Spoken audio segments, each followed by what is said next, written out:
capítulo 8. Vamos ler do verso 23, estou precisando de óculos já aqui, ao 27. Então, Mateus 8, 23 ao 27.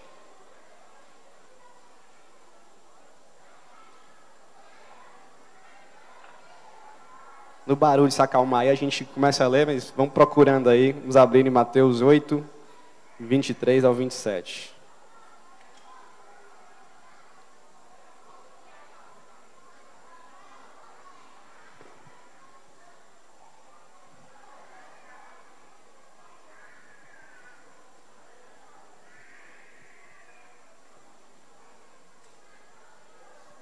Vamos lá, vamos fazer essa leitura. A narrativa de Mateus, uma narrativa bem conhecida nossa. Nós vamos nos debruçar hoje sobre esse texto. Então vamos ler do verso 23 ao 27, diz assim a palavra de Deus. Entrando ele no barco, seus discípulos o seguiram.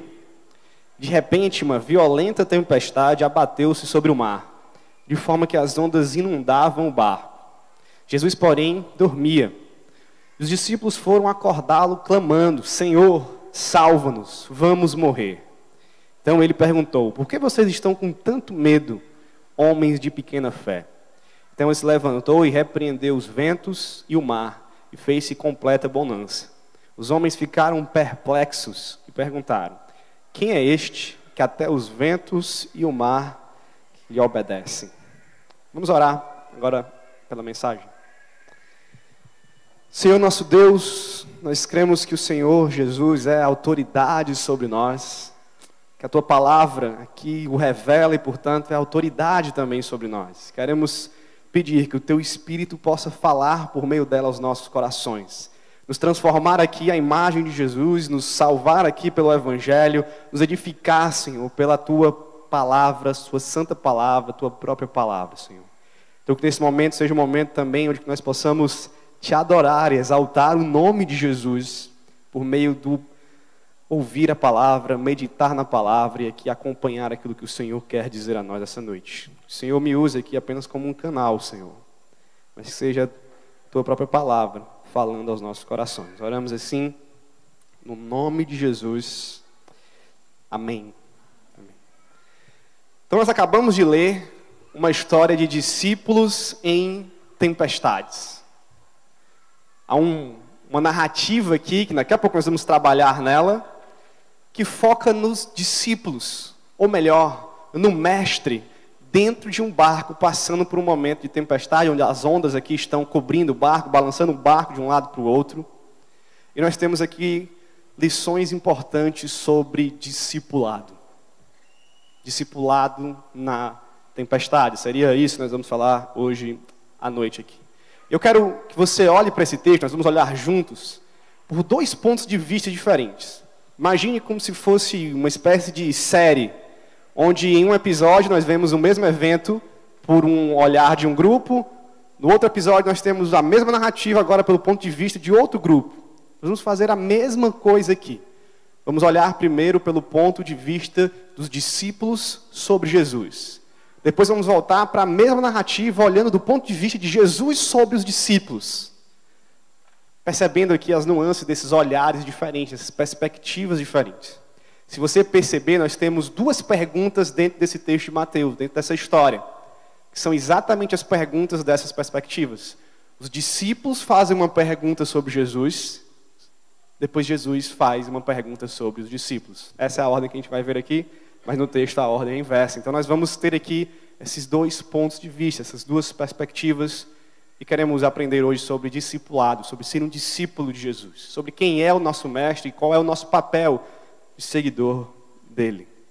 Eu quero também fazer aqui um mecanismo de interpretação bíblica, que é olhar para o contexto mais amplo desse texto e olhar para o contexto imediato. Pastor, o que é o contexto mais amplo? Vamos aprender isso aqui rapidinho para a gente aprender a ler a Bíblia melhor. O contexto mais amplo seria o contexto de todo o livro. Nesse texto aqui, essa história está dentro de uma narrativa maior de Mateus, que faz sentido quando nós olhamos todo o contexto do Evangelho de Mateus e o propósito que Mateus teve ao escrever isso. Então nós vamos usar essa lente grande angular, vamos dizer assim, para olhar qual é o papel que esse texto tem dentro do Evangelho de Mateus. E também vamos fazer o exercício de olhar para o contexto imediato desse texto, dessa narrativa. Vamos usar agora uma lente mais focada, né? Uma lente que vai centralizar mais no que está acontecendo exatamente aqui e nas passagens ao redor dessa passagem, tanto antes quanto depois. A gente chama isso de contexto imediato. Vamos ver o que veio antes, vamos ver também o que veio depois e por que essa narrativa está exatamente nesse local, nesse ponto do livro. Qual é o sentido que ela faz de estar ali e não em outro local. Então, usando essas duas perspectivas e usando esses dois mecanismos aqui de interpretação, de contexto mais amplo, contexto mais imediato, nós vamos entrar dentro desse texto. Está parecendo complicado, mas não é. É bem fácil, você vai ver, você vai acompanhar comigo. Essa é uma narrativa bem direta, com implicações bem diretas também para a nossa vida, bem simples aqui para nós. Ok? Então vamos começar a partir do foco em Jesus, da perspectiva de Jesus. E da pergunta que Jesus faz aos discípulos, ou sobre os discípulos. E eu quero que você comece então a imaginar comigo a narrativa que está sendo contada. Há 3 elementos bem básicos que Mateus quer que você observe nessa construção de cenário. Primeiro, Jesus e os discípulos entraram no barco, está aí no verso 23. Entrando no barco, seus discípulos o seguiram. Segundo elemento, começa então a tempestade. Vai imaginando aí um filme, um roteiro de cinema passando na sua cabeça. De repente, uma violenta tempestade abateu-se sobre o mar, de forma que as ondas inundavam o barco, e Jesus, porém, dormia. Então esse seria o terceiro elemento, Jesus está dormindo. Imagina aí esta cena acontecendo. Discípulos entram no barco, uma tempestade começa a acontecer, e aqui pense comigo que o desespero desses discípulos não é um desespero qualquer e normal. Há uma grande tempestade acontecendo naquela ocasião. Se você for ler um pouco sobre o mar da Galileia, você vai ver que tempestades ali, mar agitado, era normal. E se nós lembrarmos que aqueles homens eram, vários deles, pescadores, acostumados com isso, a gente consegue imaginar que se eles estão tão desesperados é porque a tempestade é realmente muito grande. Talvez que eles nunca tivessem passado por um tipo de tormenta como essa. Então eles estão aqui numa espécie de tempestade mesmo sem precedentes, das grandes, das maiores. E no meio de tudo isso, Jesus está dormindo. E quando Mateus escreve essas duas perspectivas aqui de tempestade, Jesus dormindo, ele quer que você exatamente veja essa cena passando diante dos seus olhos. Como se fosse uma espécie de corte aqui no cinema, né? Onda quebrando em cima do barco, o barco balançando, corta a cena, Jesus dormindo. Corta a cena, a onda quebrando o barco, as velas se rasgando, corta a cena, Jesus dormindo. Ele quer que você perceba exatamente esse contraste. Muita tempestade, medo, aflição, desespero, barco sendo revirado de um lado para o outro. Jesus, dentro do barco, dormindo. Daqui, por favor, não imagine que eles estão num cruzeiro, né? Que o barco balança e você nem sente. Num barco muito grande, como os barcos de hoje, onde tem um compartimento, vários andares para você dormir. Não, eles estão num barco de pesca daquela época, onde há muito perigo. Não tem uma camazinha legal, um quartinho lá embaixo, não é um tipo de iate. É um barco pesqueiro bem antigo daquele tempo. Então, fique com isso na sua cabeça. Ondas quebrando, Jesus dormindo. Por que esta narrativa está aqui? Por que Mateus se preocupa em contar uma história onde Jesus simplesmente dorme e parece não fazer nada, pelo menos até o momento que os discípulos vão acordá-lo? Vamos olhar para o contexto maior de Mateus e ver aqui a essa perspectiva. Okay? Qual é o propósito que Mateus escreve o seu evangelho? Há alguns deles. Mas talvez o mais proeminente, um dos principais, ou se não o principal, é mostrar que aquele homem que é o centro do evangelho, Jesus Cristo, é o Messias divino esperado por Israel. É o Salvador do povo de Israel e de todas as nações. Mateus está contando vários relatos, várias histórias, construindo uma história sobre Jesus para dizer: é esse que nós esperávamos, esse é o Messias, esse é o Salvador, esse é verdadeiramente o Cristo. Está escrevendo para isso. E há uma característica especial, né, que você vai ver pulando do texto de Mateus sobre Jesus: a autoridade. Quando Mateus vai provar ou demonstrar pelo seu relato que Jesus é o Cristo, ele está chamando a atenção principalmente para a autoridade desse homem, para a autoridade que ele tem. Então o evangelho começa dizendo que ele é filho de Abraão e filho de Davi, ou seja, ele tem autoridade de linhagem, ele não é qualquer um, ele descende tanto de Abraão quanto de Davi, pai da nação e o grande rei da nação. Mateus termina dizendo, eu tenho toda a autoridade sobre os céus e a terra, uma declaração de Jesus sobre a sua própria autoridade. E no meio do evangelho você vai encontrar Mateus demonstrando que Jesus ensina com autoridade, que Jesus é questionado sobre a sua autoridade, e que Jesus diz que inclusive tem autoridade para perdoar pecados. Então é um evangelho sobre a autoridade de Jesus. E essa história está aqui também para demonstrar isso. A autoridade que Jesus tem. Se nós formos ao texto, agora ao contexto imediato dele, você vai perceber que no capítulo 8, no comecinho do capítulo 9, nós temos novamente a autoridade de Jesus sendo demonstrada. Capítulo 8, verso 14. Jesus cura a sogra de Pedro. Jesus tem autoridade sobre as doenças. 8:16. Jesus expulsa vários demônios.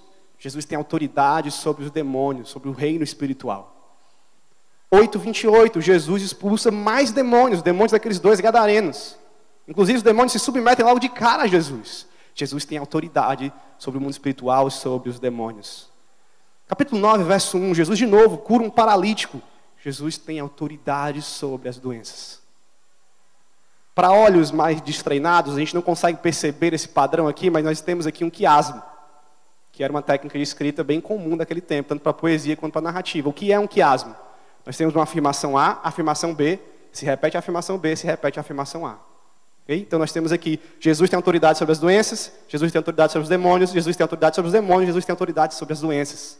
Mateus está querendo chamar a atenção nesse estilo literário aqui para dizer, Jesus tem autoridade sobre as coisas. E no centro desse quiasmo, no centro desse artifício literário, há esse relato da tempestade. Porque Mateus vai dizer, além disso, Jesus tem autoridade sobre a natureza. Jesus tem autoridade sobre os ventos e sobre os mares. Isso, irmão, aqui implica numa coisa muito importante no imaginário judaico. Parece que isso aqui é ainda mais importante do que ter autoridade sobre as doenças que os demônios. Isso vai chocar a mente dos judeus, daqueles que estão seguindo Jesus, dos leitores de Mateus. Porque no Antigo Testamento a prerrogativa, a autoridade sobre a natureza só era dada ao Deus de Israel, ao único Deus criador dos céus e da terra. Aquele que controlava a natureza, os ventos e os mares, era o próprio Yahvé. Era o próprio Deus em pessoa, e ninguém mais.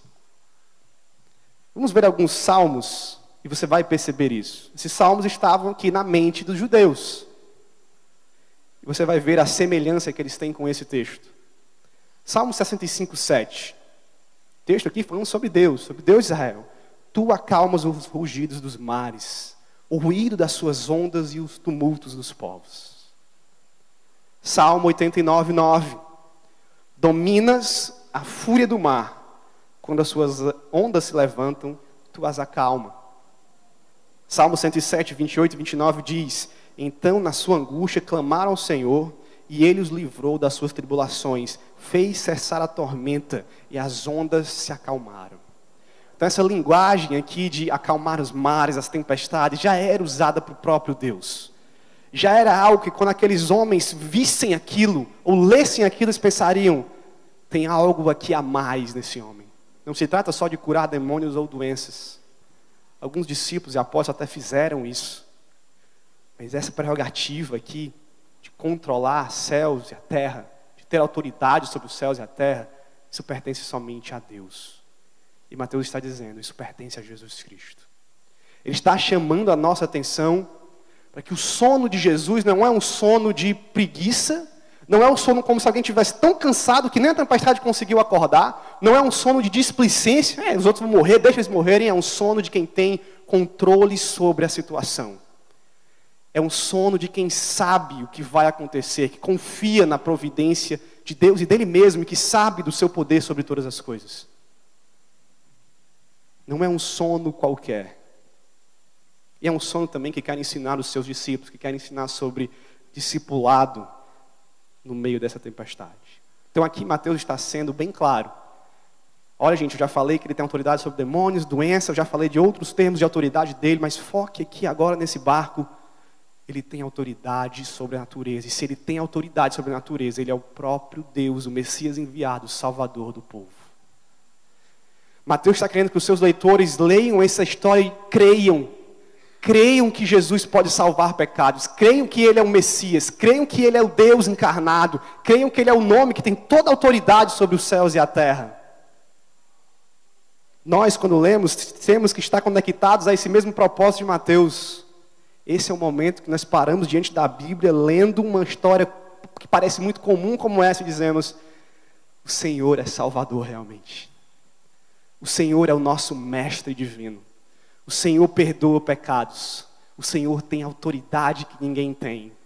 O Senhor é o nome sobre acima de todo nome. Jesus é nosso Senhor e Salvador. É a espera, é a resposta que Mateus espera dos seus leitores nesse texto aqui. Principalmente daqueles que têm na mente essas características judaicas do Antigo Testamento. E nós aqui que estamos aprendendo isso. Esse homem no barco é o nosso Senhor. E se ele tem autoridade sobre as doenças, ele tem autoridade também sobre as nossas almas, para curar as nossas almas, para perdoar os nossos pecados. Se ele tem autoridade aqui sobre os demônios, ele tem autoridade também sobre todo o reino, sobre a morte. Ele tem autoridade para ressuscitar, ele tem autoridade para nos levar a regiões celestiais, para vencer batalhas espirituais. E se ele tem autoridade sobre a natureza, ele tem autoridade sobre a criação, ele tem autoridade para redimir tudo o que ele fez e nos dar novos céus e nova terra. Ele tem autoridade para tudo isso. E é por isso que nós entregamos a nossa vida a Jesus. É por isso que nós resolvemos confiar em Jesus. Porque Ele é o que detém toda essa autoridade como Deus. Então você não confia mais em ninguém? Confie em Jesus. Você está sem rumo na vida? Sabe para onde ir, está perdido? Siga Jesus. Você não tem mais esperança? Espere em Jesus. Jesus é a resposta para o nosso principal problema, o pecado. Por quê? Porque Ele tem toda a autoridade sobre os céus e a terra. É interessante que no finalzinho do livro de Mateus, Mateus começa a constatar toda essa identidade e autoridade que ele construiu em Jesus, mostrando que ele se submeteu a várias humilhações que ninguém com autoridade se submeteria. Jesus é o Senhor que controla a natureza. Mas ele se submeteu ao escárnio dos líderes religiosos. Ele se submeteu a cuspidas, tapas daqueles líderes que o julgaram. Ele tem todo o poder, ele tem autoridade sobre os demônios, mas ele se submeteu à indiferença de Pilatos.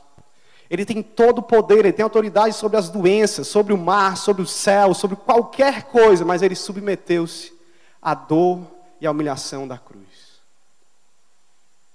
Para que nossos pecados pudessem ser perdoados. Para que nós pudéssemos olhar para Ele e ter esperança de que somos justificados pela obra de Cristo.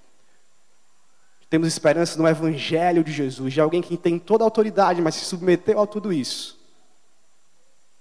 Para que a gente pudesse estar junto com Ele na sua morada celestial. Esse é o Jesus que nós conhecemos, esse é o Jesus que Mateus está narrando aqui diante dos nossos olhos, numa simples história de um barco que passa por uma tempestade. É nesse contexto aqui, irmãos, que surge a pergunta que os discípulos fazem, né? Eles olham para tudo aquilo, talvez devam ter se lembrado desse imaginário judaico na cabeça deles, desses salmos, e ainda sem saber muito bem quem é aquele homem por completo, eles olham e perguntam, né? Quem é este? Quem é este que controla os ventos e os mares? Quem é este que a natureza lhe obedece? Se a gente fosse fazer uma tradução mais literal, seria: que tipo de homem é esse? E é interessante que Mateus fecha essa narrativa sem uma resposta. Não há uma resposta. Ele deixa para que seus leitores possam pensar nisso. Não há pelo menos uma resposta imediata. Ali, clara. Ele nos deixa aqui com este pensamento. Quem é esse homem que pode controlar todas as coisas? E se ele pode controlar todas as coisas, o que mais ele pode fazer por nós? E se ele pode controlar todas as coisas, então será que o que ele disse é realmente verdade? Nós podemos confiar? A resposta é claro que sim. É o que Mateus espera dos seus leitores. Confiança nesse Jesus. Eu disse que Mateus não deixa uma resposta imediata no texto. Mas ele deixa uma resposta narrativa seguinte. E ele vai responder de um jeito muito interessante e chocante também. Mateus parece estar brincando com a nossa mente aqui. Ele quer mesmo chamar a atenção. Ele quer talvez ser polêmico também. Então a narrativa da tempestade acaba com os discípulos perguntando, né? Quem é este que até os ventos e o mar lhe obedecem? E logo depois, próxima narrativa, Jesus está chegando na região dos Gadarenos. Vamos para o contexto imediato. Por que esse texto está antes disso? Você vai entender agora. E por que esse texto vem depois da tempestade? Então o texto diz assim: quando ele chegou ao outro lado, verso 28, a região dos Gadarenos, foram ao seu encontro 2 endemoniados que vinham dos sepulcros. Então eram homens mesmo que estavam já num estado mesmo de possessão demoníaca, de estarem nos cemitérios, já vivendo nos cemitérios. Eles eram tão violentos que ninguém podia passar por aquele caminho. Então eles gritaram. E Mateus vai responder a pergunta dos discípulos agora, pela boca dos demônios. Que queres conosco, Filho de Deus? Que queres conosco, Filho de Deus? A pergunta dos discípulos que ficou aberta é respondida por demônios que sabem quem Jesus é, que olham ele vindo de longe, já dizem: o que quer conosco, Filho de Deus. A expressão aqui remete mesmo ao fato de Jesus ser esse Messias divino, esperado, aquele que foi enviado mesmo por Deus, tem as suas prerrogativas divinas de Salvador, perdoador de pecados. Então aquilo que os discípulos não conseguiram muito bem entender, está aqui respondido por Mateus pelos demônios. E aqui nós vamos fazer exatamente essa diferença, esse contraste entre discípulos, demônios e discípulos. E eu creio que a lição aqui para nós, uma implicação prática, é que não existe um discipulado, não existe um discípulo sem conhecimento do mestre. Mas só um mero conhecimento não nos torna discípulos verdadeiros. A diferença entre discípulos e demônios não é o conhecimento. Aqui, inclusive, os demônios parecem ter mais conhecimento que os discípulos. A diferença de discípulos e demônios é o fato de estarmos seguindo a verdade, não só de conhecer a verdade. É o fato de nos submetermos, confiarmos e crermos nessa verdade que sabemos. A diferença de discípulos e demônios é o próprio discipulado. Demônios não entram no discipulado, discípulos entram. Nós temos aqui essa ideia borbulhando na cabeça de Mateus de que discípulos são aqueles que estão com Cristo, seguindo a Cristo. Mesmo que talvez não entendam tudo, todas as coisas, tenham PhD de todo o conhecimento, mas eles estão submetendo a verdade que em Jesus Cristo é. Parece muito com o texto de Tiago, capítulo 2, né? Que diz que os demônios também creem e temem. E para Tiago, a diferença dos discípulos para demônios são uma vida de boas obras, uma vida de santidade, uma vida que condiz com o Evangelho. Muito parecidas essas comparações aqui. Então, nós temos a resposta e nós temos esse contraste de Jesus, discípulos e demônios. Vamos continuar falando de discipulado e vamos entrar agora na segunda perspectiva. Nós já vimos quem Jesus é. Quem esse relato está dizendo que Jesus é. Agora vamos olhar a mesma cena pelos olhos dos discípulos e vemos a pergunta que Jesus fez aos discípulos.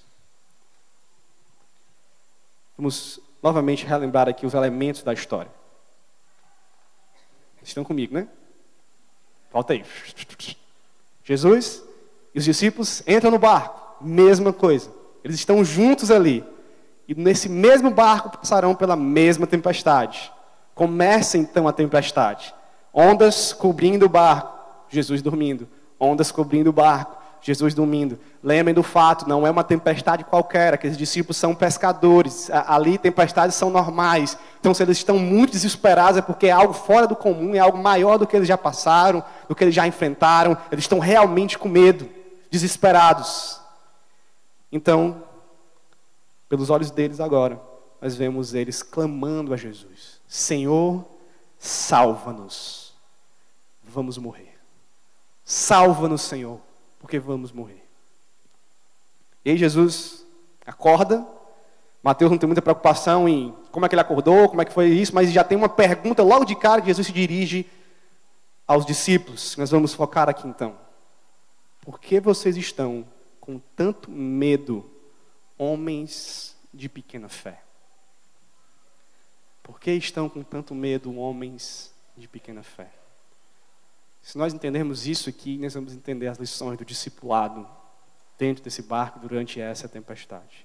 Algumas considerações sobre essa pergunta, sobre essa situação, por essa perspectiva agora. Os discípulos, logicamente, acordam Jesus porque eles creem que Jesus pode fazer algo que eles não podem. Eles vêm acompanhando Jesus. Jesus tem curado pessoas, ressuscitado pessoas, curado, doenças graves. Tem expulsado demônios. Então, se eles estão desesperados, há uma tempestade, eles esperam algo de Jesus. Jesus pode fazer alguma coisa aqui, vamos acordá-lo. Então, não se trata aqui de uma falta absoluta de fé em Jesus, nem de um ceticismo sobre Jesus. O medo dos discípulos aqui não está no fato de que eles não creem nada em Jesus, que Jesus para eles é qualquer um. Eles vão acordá-lo justamente porque eles acham que Jesus pode fazer alguma coisa. Senhor, salva-nos, nós vamos morrer. Não é quem acorda, e aí, acorda aí para a gente morrer junto, acorda aí para a gente pular do barco junto. Não, acorda, porque o Senhor pode nos salvar de alguma forma, o Senhor pode fazer alguma coisa. Então eles têm alguma fé ali em Jesus, por mais que eles ainda não consigam saber exatamente que fé é essa, ou o que ele realmente pode fazer. Então o medo aqui não é muito o foco. O foco é a pequena fé. Eles têm essa fé, eles têm essa crença, mas Jesus está dizendo aqui, vocês têm uma fé pequena. Vocês têm uma confiança pequena ainda em mim. E olhando para esse texto, no contexto de Mateus, o que eu percebo, e outros teólogos também têm percebido, isso é uma leitura nova minha, é que os discípulos estão falhando em reconhecer justamente quem Jesus é de verdade. Falham ainda em reconhecer, e por isso perguntam, quem é este? Que ele é Deus enviado, que ele é o Messias Salvador, que ele tem um rumo de um plano divino que ele vai cumprir, que ele veio para cumprir, que a Isaías já tem anunciado, que os profetas têm anunciado. Esses homens ainda não estavam entendendo por completo isso. Se ele era esse Messias, se ele era esse Salvador, uma tempestade não iria pará-lo. Se ele deveria restaurar o povo, se ele deveria salvar o povo, era óbvio que ele não iria morrer ali. Era óbvio que aquele barco não ia afundar com Jesus dentro e deixar o seu cadáver no fundo do mar da Galileia. Mas aqueles discípulos estavam falhando em entender isso, que ali estava alguém que era muito superior a eles. Ali estava alguém que já tinha o seu plano predestinado, que já tinha as profecias sobre ele, que faria aquilo que estava falando. Então, há uma compreensão, ou falta de compreensão aqui nos discípulos. Jesus não é alguém que está à mercê do acaso. Jesus não tem a falta de controle sobre os eventos. E faltava ainda essa compreensão. Por isso, pequena fé. Não sabendo quem Jesus é de verdade, nós não podemos ter uma fé robusta em quem Ele é. Porque não conhecemos. A nossa fé não é cega. Nossa fé não é... tá ali o rapaz, ele é esse homem aí, e a gente crê até no que a gente não sabe sobre ele. Não, nós temos uma palavra que diz quem Jesus é. Nós temos relatos sobre Jesus. Nós temos palavra do próprio Jesus dizendo quem Ele é. Nós cremos nessas coisas, esperamos por essas coisas. E os discípulos aqui talvez ainda não tinham compreendido muita coisa sobre quem Ele de fato era. E aqui está uma das marcas do discípulo, que eu chamaria que é a essência do discipulado. Conhecer a Jesus. Conhecer de fato quem é Jesus. E crer nisso. Segui-lo por causa disso. Não existe um discipulado às cegas. Não existe um discipulado aí, é aquele ali, e eu estou só aqui, né, porque me ensinaram que é aquele ali. Não, discipulado é conhecer a Jesus e ter fé naquilo que nós conhecemos sobre Jesus. Crer e confiar, crer e confiar, crer e confiar, porque nós temos conhecido a Ele. O discípulo de Jesus sabe quem Jesus é, sabe o que Jesus está fazendo e sabe para onde Jesus está nos levando. Era isso que faltava para aqueles discípulos ali.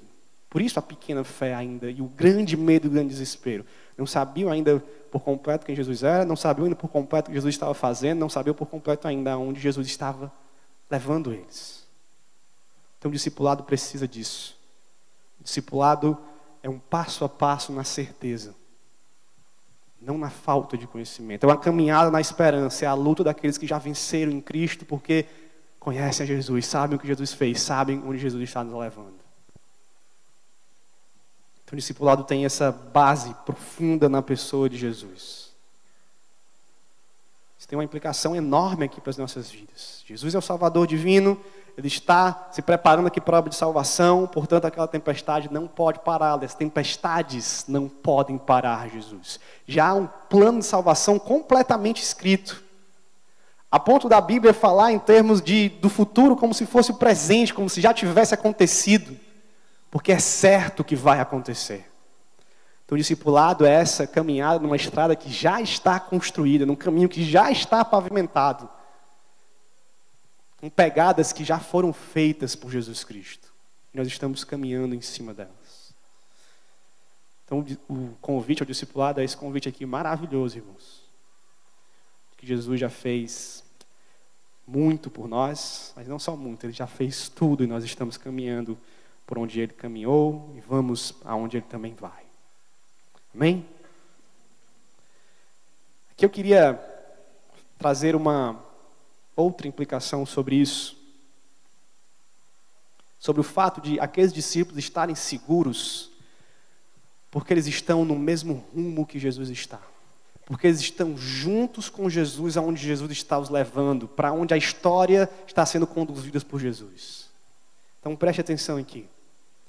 Discipulado não se trata de Jesus no seu barco. Discipulado se trata de você no barco de Jesus. Isso faz toda a diferença. O convite do Evangelho não é um convite para você fazer Jesus pular para dentro do barco da sua vida, mas você entra agora no barco de Jesus, no rumo que Jesus está indo, nos planos que Jesus está fazendo e aonde Ele está nos levando. Fé, confiança, certeza, esperança só são encontradas quando nós estamos com Jesus, no rumo de Jesus. E essa mensagem, hoje em dia, o que eu estou falando aqui pode ser até meio óbvio, mas essa mensagem tem sido distorcida muito hoje. Muitas igrejas têm pregado um evangelho, um discipulado, do tipo Jesus no meu barco, Jesus no seu barco. Aquele Jesus que vai entrar na nossa vida, que já tem o rumo dela, que já está com os planos planejados, que nós já escrevemos tudo sobre ela, né? E Ele vai servir como uma espécie de amuleto, de consultor, de alguém para abençoar os meus caminhos, de alguém para cuidar das minhas tempestades enquanto eu dirijo o meu barco, de alguém como o meu consultor, como o meu coach, como o meu guru. Às vezes a gente percebe muito isso nos testemunhos das pessoas que as pessoas dão. Isso é muito comum até no meio do futebol, né? Quando os jogadores vão falar de Jesus, da conversão deles, falam, depois que Jesus entrou na minha vida aqui, tive muito sucesso, tudo que eu sonhei, eu realizei, Jesus pode realizar os meus sonhos. É esse tipo de testemunho que a gente vê, de pessoas que querem só um Jesus que pule dentro do barco delas. Mas não entende que a vida cristã, a segurança, a esperança, a alegria cristã é exatamente sairmos do nosso barco, entrarmos no barco de Jesus e lá encontrarmos verdadeira fé, certeza, segurança, confiança que estamos indo no mesmo caminho dele e que se ele venceu, nós estamos com a vitória garantida também. Isso aqui é o discipulado. Infelizmente, nossa sociedade tem vivido, né, esta cosmovisão, essa visão de vida, de que o que importa agora, né, é o meu sucesso, é o meu desempenho, são os meus sonhos, as minhas realizações e os meus desejos. Eu tenho que ser o melhor possível, eu tenho que progredir, eu tenho que virar um grande não sei o quê, um grande não sei o quê. Jesus pode me abençoar para eu virar tudo isso, para eu encontrar felicidade nisso, para minha alma, né, ser satisfeita nessas coisas. Deixa eu dar um exemplo, só de uma lista dos livros mais vendidos de 2019, que saiu essa semana. E pelos best-sellers de um país, você começa a entender que tipo de sociedade esse país tem. Então, vou citar aqui alguns desses 15 livros mais vendidos no Brasil. Okay? Vou fazer uma censura aqui, porque você vai ver o título aqui dos livros. Então, o primeiro livro mais vendido, A Sutil Arte de Ligar o palavrãozinho aqui, né? Do 1000, que é um livro de motivacional, né, para você ser o melhor e tal, não se importar com os outros. Do 1000 ao 1.000.000, sem cortar o cafezinho. Como, né, se tornar aí alguém de sucesso financeiro. Seja, outro palavrão, né? Como ser o bichão, né? O cara e tal. O Poder da Autorresponsabilidade, um livro de coaching, enfim, sucesso profissional, pessoal. Os Segredos da Mente Milionária. Olha o nome do livro, né? Segredos da Mente Milionária. Me Poupe, outro livro aí de ajuda, emoção e tal, essas coisas. O Poder da Ação, Faça a Sua Vida Ideal Sair do Papel. Pai Rico, Pai Pobre. Mindset, outro livro de coach. E Mais Esperto que o Diabo, que é também uma ideia aí de mentalidade vencedora para se tornar um milionário. Então, esses são os livros mais vendidos do Brasil. São os best-sellers da nossa sociedade. O povo busca por esse tipo de vida aqui, por esse sucesso. Não há uma ficção. Não há um clássico da literatura. Não há um livro de filosofia. Não há um livro de ciência. Não há um livro de política, de sociologia. Muito menos, irmãos, de teologia ou qualquer livro cristão. Eu espero que essa lista aqui seja sem a Bíblia, e acho que é, que não conta com outros livros. Mas são isso que as pessoas estão buscando. E são isso que as pessoas estão buscando, às vezes, dentro da igreja. Você olha para hoje, tem vários gurus, mestres, messias do mundo financeiro, do sucesso profissional.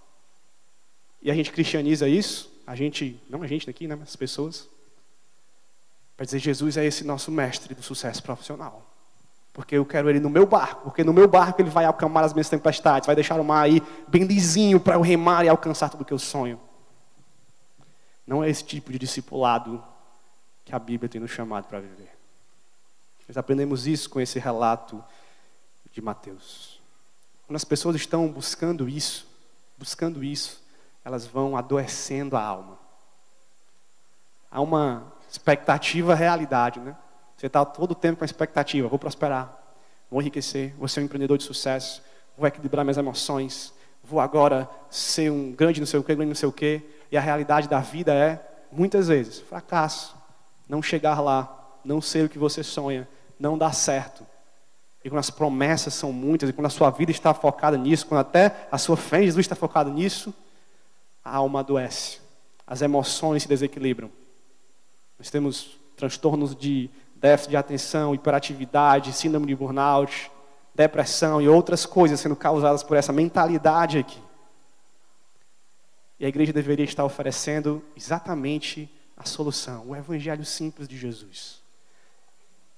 Que não trata Jesus como alguém que vai vir para o nosso barco, mas que transforma a nossa mente e as nossas vidas para irmos no barco dele, no rumo dele.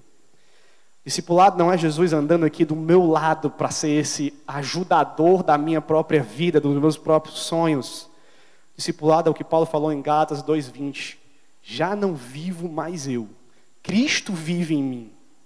E se ele está dizendo que eu não vivo mais, mas é Cristo que vive em mim, então ele está dizendo discipulado é eu seguindo a vida que Jesus quer para mim, a vida que Jesus transformou para eu viver, o rumo do próprio Jesus. É isso que o Evangelho nos chama, é isso que o discipulado nos chama. A vivermos aqui este tipo de vida. Discipulado não é você chamando Jesus para te ajudar no teu rumo da vida, no que tu precisas. É Jesus te chamando para te restaurar, te transformar por completo, para uma nova vida. Né, com sonhos, né, com propósitos eternos e maiores que vão satisfazer os nossos corações. Talvez você tenha vindo aqui com essa mentalidade. Jesus no meu barco. Jesus meu consultor. Jesus cuidando do rumo da minha vida para eu prosperar naquilo que eu tenho pensado. Mas a mensagem desse púlpito aqui é mais simples, mas mais poderosa e transformadora. é de transformação de vida, é de mudança desses propósitos, é de um discipulado para seguir Jesus, para confiar em Jesus. Isso só acontece quando nós entregamos a nossa vida por completo a Ele. Eu arriscaria dizer aqui uma coisa: você não veio aqui para chamar Jesus. Jesus te trouxe aqui para Ele te chamar para o barco dele, para Ele te chamar para o discipulado. Nós devemos agir com fé e pular lá dentro, de cara, de cabeça, de coração, porque Jesus tem para nós. Isso aqui vale para todos nós, irmãos. Todos nós que já somos cristãos. A vida é uma vida, né, de renúncias por Jesus. Olhe para o contexto imediato de novo, e o texto que vem bem antes fala das dificuldades do discipulado. Não é uma coisa maravilhosa assim, que sempre vai estar tudo bem, é um campo de rosas, não. Jesus está dizendo aqui nesses versos 18, 20, 21, 22, há dois homens aí que perguntam assim: Jesus, o que é que a gente faz aí para te seguir? Como é que eu te sigo? E aí Jesus responde: as raposas têm suas tocas e as aves do céu têm os seus ninhos, mas o Filho do Homem não tem onde repousar a cabeça. Ele está dizendo: olha, o meu ministério, né, é móvel, assim, eu não paro em nenhum lugar, não tenho uma residência fixa, eu estou indo por aí pregar o evangelho, quer me seguir, a vida é essa.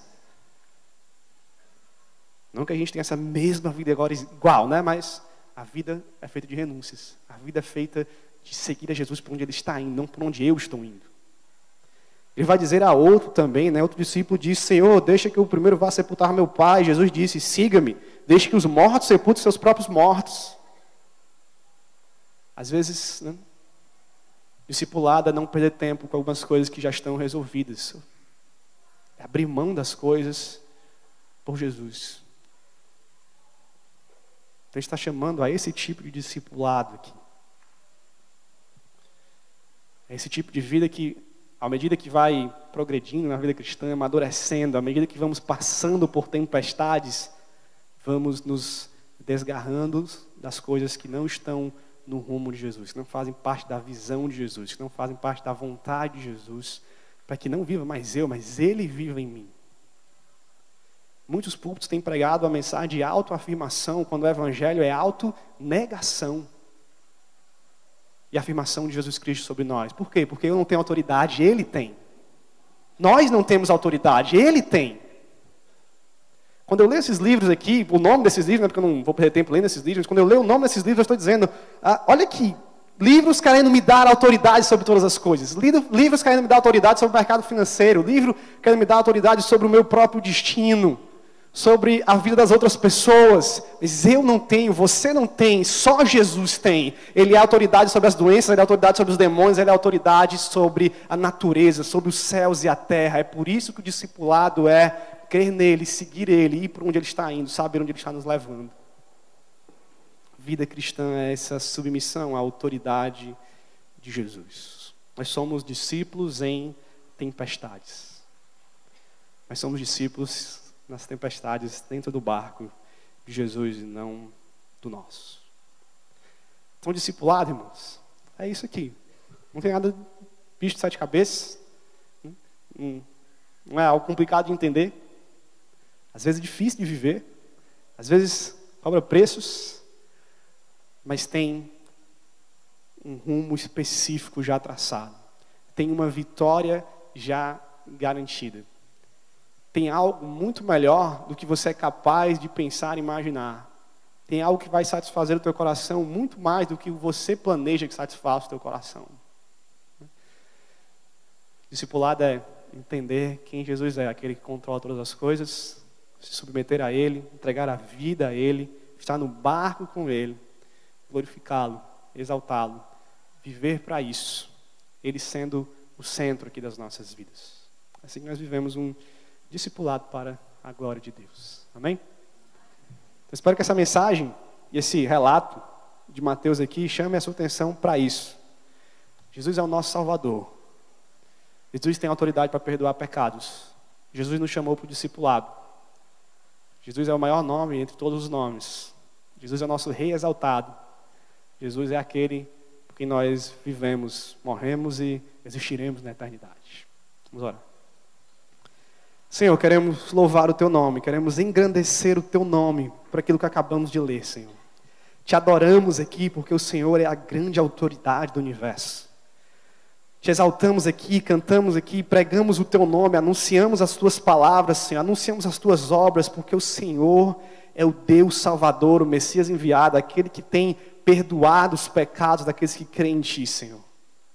Queremos nos submeter à Tua autoridade, Jesus, entregando a vida hoje, agora a Ti, ou reafirmando o nosso compromisso, nos arrependendo dos nossos pecados e Te seguindo cada vez mais. Entrando nesse barco de discipulado, Senhor, que entende que é o Senhor que controla todas as coisas, que o Senhor tem um rumo, que nós estamos Te seguindo, Senhor, com fé, com confiança, com esperança. Nós possamos crer nesse Evangelho aqui. Não no Evangelho Jesus nos seguindo, mas nós seguindo Jesus. Não Jesus pulando para dentro da nossa vida, para nos simplesmente ajudar, mas nós pulando para a vida que Jesus tem para nós. Para o não vivo mais eu, mas para o Cristo vive em mim. O Senhor nos torne verdadeiros discípulos, à medida que conhecemos quem verdadeiramente Tu és.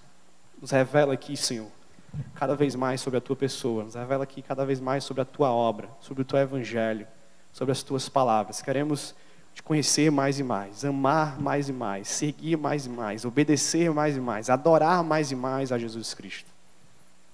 O Senhor é o centro das nossas vidas e que o Senhor seja glorificado em tudo que nós fazemos como discípulos Teus. Oramos assim no nome de Jesus. Amém.